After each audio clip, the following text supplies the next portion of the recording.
This is a story about luck, lightning, and the bus. A bus full of passengers was on its journey. Suddenly, the weather changed, and there was a huge downpour and lightning all around. The passengers saw the lightning appear to come towards the bus, but then it moved ahead without hitting the bus.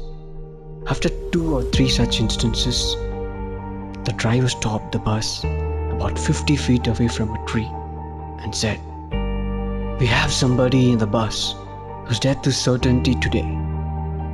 Because of that person, everybody else will also get killed.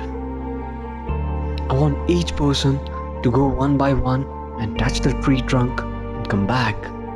Whosoever's death is certain will get caught by the lightning and will die. But everybody else will be saved."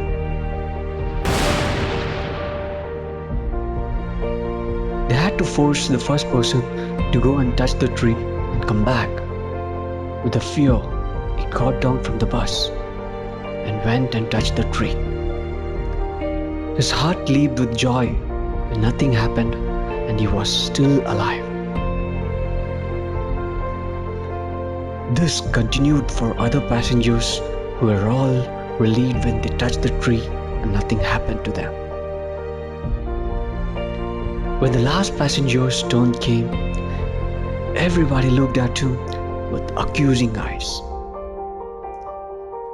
The passenger was also very afraid and reluctant. Everybody forced him to get down and go and touch the tree.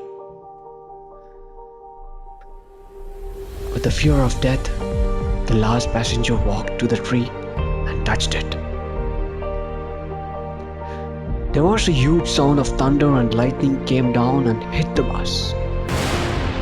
Yes, the lightning hit the bus and killed each and every passenger inside the bus. It was because of this last passenger that thus far the entire bus was safe and lightning could not strike. Sometimes we try to take credit for our achievements, but this could also be because of a person right next to us. Look around you. Probably someone is there around you in the form of parents, spouse, children, siblings, friends, etc., who are saving you from harm. Think about it. Take care.